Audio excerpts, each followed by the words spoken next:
शुरू हो चुका है। गोरखपुर के हमारे लोकप्रिय सांसद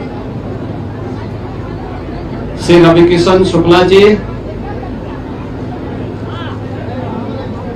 गोरखपुर के महापौर डॉक्टर मंगलेश श्रीवास्तव जी, विधान परिषद के सदस्य, भारतीय जनता पार्टी के प्रदेश के उपाध्यक्ष डॉक्टर धर्मेंद्र सिंह जी, माननीय विधायक गोरखपुर ग्रामीण श्री विपिन सिंह जी, माननीय विधायक श्री महेंद्रपाल सिंह जी, माननीय विधायक प्रदीप शुक्ला जी, माननीय विधायक श्री राजेश त्रिपाठी जी, माननीय विधायक डॉक्टर बिमलेश पासवान जी, हमारे सभी माननीय जनप्रतिनिधिगण, भारतीय जनता पार्टी के जिला के अध्यक्ष श्री जनार्दन तिवारी जी, अन्य सभी सम्मानित पदाधिकारी और उपस्थित बहनों और भाइयों,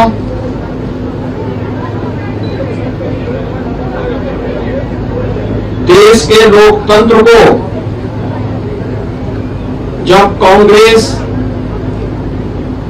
के तानाशाही के कारण एक बार लगा था कि यह भारत का लोकतंत्र दम तोड़ देगा, उसे पुनर्जीवित करके एक नया जीवन देने वाले महानायक लोकनायक जयप्रकाश नारायण जी की प्रतिमा के सुंदरीकरण के कार्यक्रम के साथ आज हम सबको जुड़ने का अवसर यहां प्राप्त हुआ है। मुझे याद है जब यहां पे लोकनायक की यहां प्रतिमा स्थापित की गई थी, गोरखपुर विश्वविद्यालय के वरिष्ठ आचार्य और प्रोफेसर डॉक्टर अशोक कुमार जी ने उस समय इस कार्यक्रम में अग्रिम भूमिका का निर्वहन किया था। आज वे हमारे बीच में नहीं है, लेकिन उनकी धर्मपत्नी और परिवार के सदस्य इस कार्यक्रम के साथ यहां पे जुड़ रहे हैं। बहनों और भाइयों, राष्ट्रपिता महात्मा गांधी के सच्चे अनुयायी श्री जयप्रकाश नारायण जी जीवन पर्यंत भारत और भारतीयता के लिए, उन जीवन मूल्यों के लिए उन्होंने अपना जीवन आगे बढ़ाया था, जिस पर भारत की मजबूत नींव टिकी हुई है। उन्होंने अपना जीवन अपने लिए नहीं, दूसरों के लिए, देश के लिए जिया था। और ये हमारा सौभाग्य है कि उत्तर प्रदेश और बिहार की सीमा पर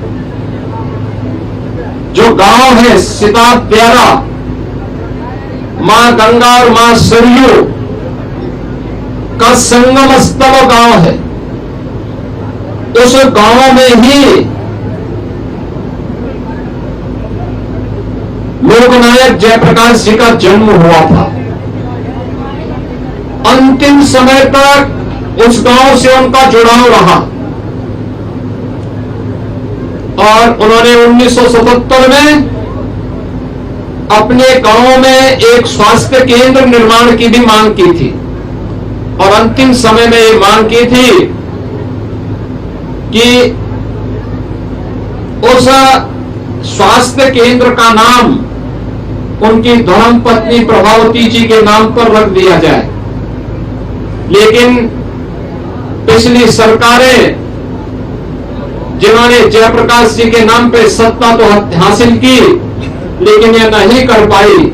ये हमारा सौभाग्य है कि जयप्रकाश जी के गांव के स्वास्थ्य केंद्र को 100 बेड का स्वास्थ्य केंद्र बनाने के साथ ही उसके नामकरण को करने का सौभाग्य हमारी सरकार को प्राप्त हुआ।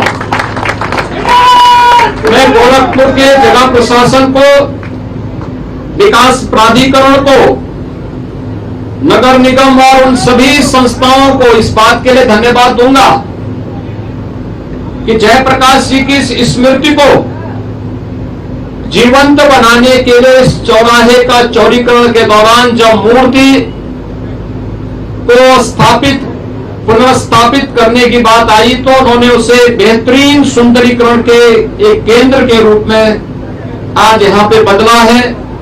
यह अन्य केंद्रों के लिए एक नई प्रेरणा होगी।